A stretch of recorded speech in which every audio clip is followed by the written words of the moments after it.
I'm a 304 and I'm in that whole industry or whatever. I don't wash my hands when I go to public restrooms. If I can, I bring my own toilet paper. It's very inexpensive.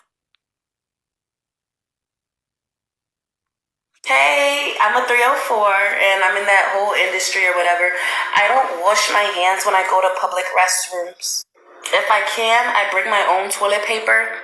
It's very inexpensive. If you have a son, don't get a female babysitter. Just don't do that. Do not do that. Matter of fact, don't let no woman call your son handsome. Ew, no. Anybody that says they're going to be a problem when they get older, they're going to be a heartbreaker when they get older, cut them off. Seriously. And I already know y'all going to say it doesn't mean all of that, but listen, I'm in that whole industry. It's a lot of stuff that goes on, a lot of things that make people really happy, if you know what I mean. Can't say those words, but certain things like father and child, yeah. The family dog. There's a lot of stuff. There's a lot of stuff that goes on in this industry. And there's a lot of people who consume the stuff that we make in this industry. I don't do all of the wild, crazy stuff. But because I'm in the industry, I'm exposed to that. I get certain requests. Take my advice if you want, or just end up sorry. But don't say I didn't tell you. There are a lot of PDFs out there. A lot of people who like animals. Specifically women. Oh, and while we're at it, let me go ahead and let y'all know, Teacher Bay, I'm coming for you. I have a lot to say about you, shorty. Well, the 304 lifestyle is a very, very interesting lifestyle. I feel the 304 lifestyle is the most interesting lifestyle on the face of the earth. I can't say she was lying. I mean, I don't understand the beginning of her message about washing our hands in public restrooms and all that. I don't see what that had to do with anything, but when she got into the meat and potatoes of the video, everything she said was right. Everything she said was right. When she got into the meat and potatoes of the video, because when in the beginning, I don't know, she kind of threw me for a loop with the way she started. I'm like, that don't have nothing to do with nothing. But when she got into it, man, yeah, you know, what can you say to that? You know, common knowledge, common sense.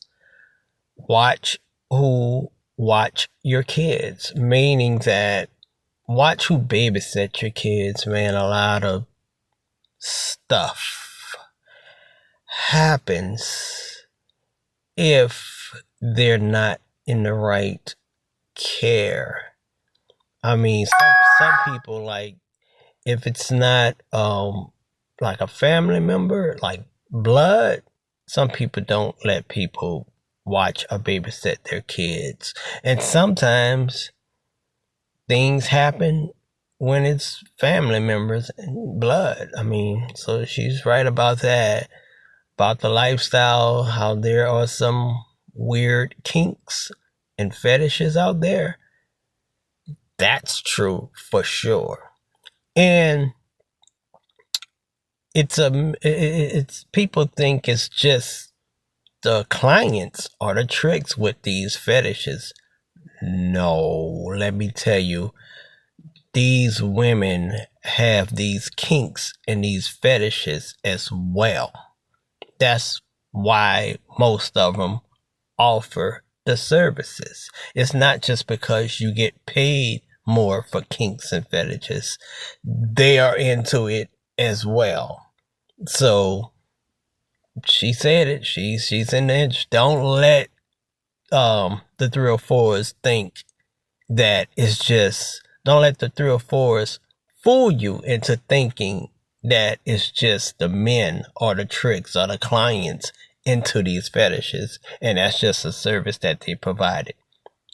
That might be true, but they are into these fetishes as well. They like these fetishes as well. They love these fetishes as well. It's not just a one-way street. It's not. Now, y'all, we all know I have a main channel, my second channel. Well, it's actually my first channel. No Judge Zone, New Orleans Street Interviews. Go over there, like, share, comment, and subscribe. But here's a question I always wanted to ask a 304. Speaking of these fetishes and kinks that we're on, after doing these fetishes and kinks in their professional life, if you want to say, in their normal life, when it's time for them to do their thing, and is fetish and kinks a part of their regular life as well? And if not, in comparisons, is regular relations boring compared to when you done went and did some stuff that was far and beyond, all the way out? When you compare the two, is the regular relations boring compared to the kinks and fetishes professional relationships that you have had? That's a good question. You know, I'm putting it mildly. Y'all know me. I'm putting it mildly. You know, I really wants to go all in with this. You know, forget it. I can't do this community guideline stuff. I can't. I would like to interview and ask a 304 after performing sexual kinks and sexual fetishes in their professional 304 life, in their regular life, their normal life, when they have regular sex with whomever is, I guess this person is not paying, I don't know. But in their normal life, is it, in comparison, is regular normal sex boring compared to sex with kinks and fetishes? That is a good question. Because, man, these girls do some stuff. When I say they do some stuff, they do some stuff. And it's not just the girl, I mean the men too, the tricks too, the clients. I don't like that word trick. I mean, I believe the word trick is for low class 304s, and the word client is for upscale, upper class 304. So you can always tell, is she an upper or lower class 304? Is she an upscale or lower scale 304? Because you can tell just by the language that they use. Lower scale, like a low scale 304, calls their customers tricks. Up the high class, upscale 304 calls their customers clients. You know, it's one with class and one with classless, classy, classless. But anyway, that's a whole nother story for another day.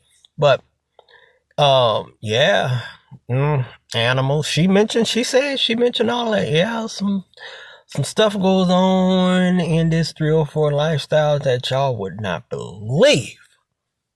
There's some stuff that goes on with these kinks and these fetishes. And if a guy is willing to pay for it, there's lots of beautiful women that's willing to do it as long as he's paying. But she's not lying. She's not lying. I'm gonna have to do my homework on something here. I'm usually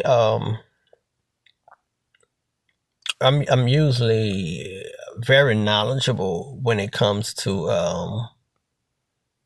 the 304 language, because they have their own language, their own way of speaking, their own lingo, their own slang terms, and their own acronyms.